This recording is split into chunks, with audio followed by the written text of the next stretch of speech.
अस्सलाम वालेकुम। कैसे हैं आप सब? उम्मीद करता हूँ सब बाखैर और आफियत होंगे। अल्लाह शाद और आबाद रखे। विवर बाज़ औक़ात हमारे पास क्लिनिक में ऐसे लोग आ जाते हैं कि जो ये कहते हैं कि डॉक्टर साहब मेरा हस्बैंड भी ठीक है, मैं भी ठीक हूँ, हमें कोई पैथोलॉजिकल या कोई बीमारी नहीं है। यानी हस्बैंड के जो स्पर्म्स हैं वो भी ठीक है, उनकी मोर्टेलिटी भी ठीक है, उनकी मॉर्फोलॉजी भी ठीक है, उनका काउंट भी ठीक है, मेरा भी जो अल्ट्रासाउंड है वो क्लियर है, मेरे कोई फिलिपियन ट्यूब ब्लॉकेज नहीं है, मेरी ओव्यूलेशन यानी अंडा बनने का जो प्रोसेस है वो सही होता है और मुझे कोई यूट्रस में भी कोई इशू नहीं है। लेकिन डॉक्टर साहब कई सालों से हमें औलाद नहीं हो रही, यानी कंसीव नहीं हो रहा। तो इसकी क्या वजह है? आज इस वीडियो में मैं आपको बहुत बेसिक पॉइंट बताने लगा हूँ कि जो हर कपल और उन कपल के लिए नहायत ज़रूरी है कि जो ये चाहते हैं कि उनकी औलाद पैदा हो, क्योंकि इस वीडियो के देखने के बाद उनके पास वो बेसिक नॉलेज यानी इल्म होगा कि जिसको मद्देनज़र रख कर वो इस टाइप की परेशानी के लिए डॉक्टर्स के पास नहीं जाएंगे। व्यूअर्स, इस पर बात करेंगे, लेकिन अगर आप मेरे चैनल पर नए हैं और अभी तक आपने चैनल को सब्सक्राइब नहीं किया तो चैनल को सब्सक्राइब कर दें और बेल आइकन दबा दें ताकि इस तरह की मुफीद वीडियोस आप लोगों को वक्तन फवक्तन मिलती रहे।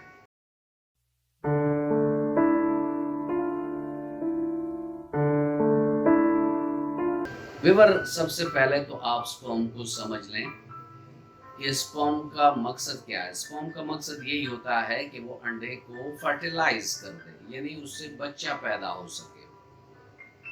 तो स्पर्म की एक अपनी केमिस्ट्री होती है कि स्पर्म स्लाइटली अल्कलाइन होता है, 7.2 से 7.4 होता है, ठीक है। और उसको एक ऐसा एनवायरनमेंट चाहिए होता है कि जिसमें वो इजीली मूव करके, हरकत करके अंडे तक पहुंच जाए।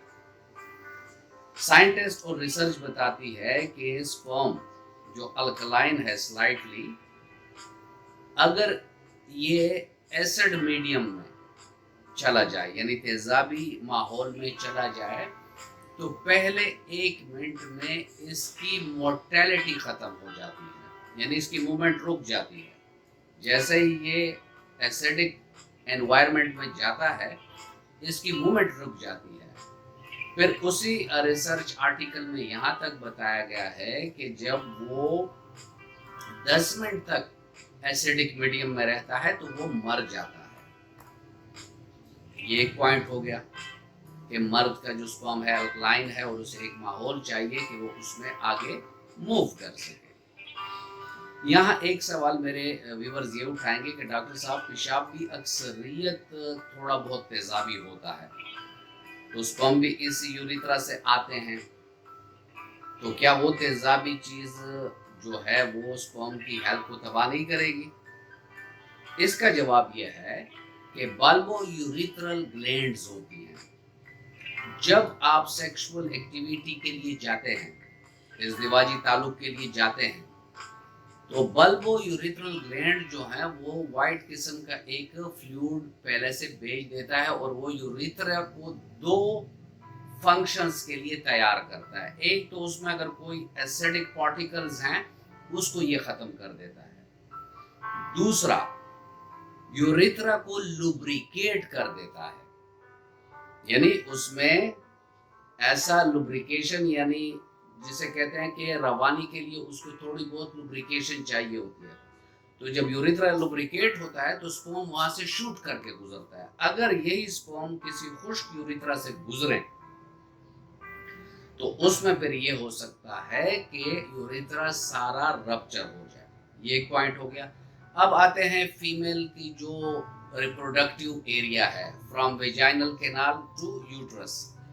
तो ये जो है ये इसकी केमिस्ट्री जो है वो एसिडिक है। तो बाज औरतों में जो वेजाइनल डिस्चार्ज होता है जिसको लिकोरिया कहते हैं वो इतने हद तक तेजाबी होता है कि وہ جہاں سے عورت بیچاری کے گزرتا ہے وہاں سرخی پیدا کر دیتا ہے، وہاں اریٹیشن پیدا کر دیتا ہے، وہاں سوجن پیدا کر دیتی ہے۔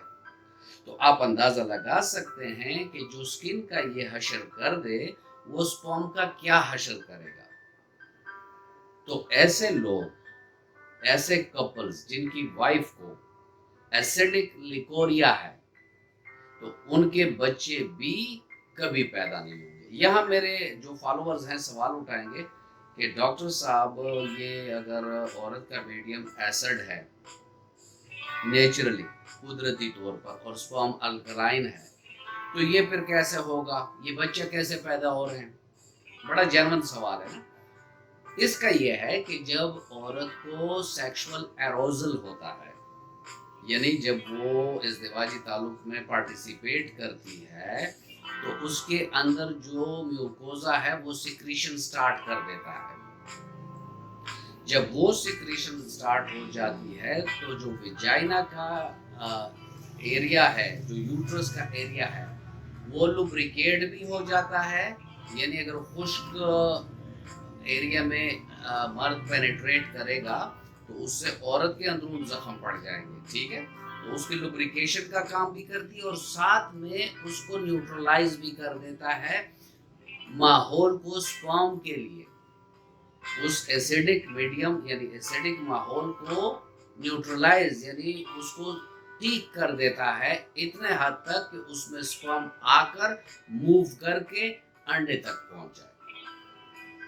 تو یہ آپ لوگوں کو کلیئر ہوا کہ یہ ایک نارمل فینامنا ہے۔ پھر جن عورتوں کو کوئی ویجائنل ایسٹ ہے، انفیکشن ہے، کوئی اور ایسا لیکوریا والا مسئلہ ہے جو تیزابی ہے، تو اس کے لیے ہومیوپیتھک کے بہت بہترین ادویات موجود ہیں کہ جو ہم ان عورتوں کو دیتے ہیں اور ان کی جو یہ ایسیڈک لیکوریا ہوتی ہے، تیزابی لیکوریا جو ہوتی ہے وہ ٹریٹ ہو جاتی ہے۔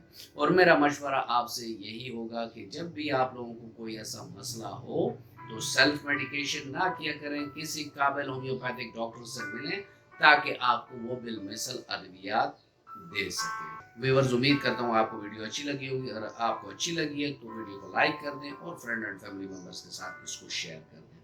ملتے ہیں کسی ایسی ہی اچھی ویڈیو میں، تب تک کے لیے اجازت، اللہ حافظ۔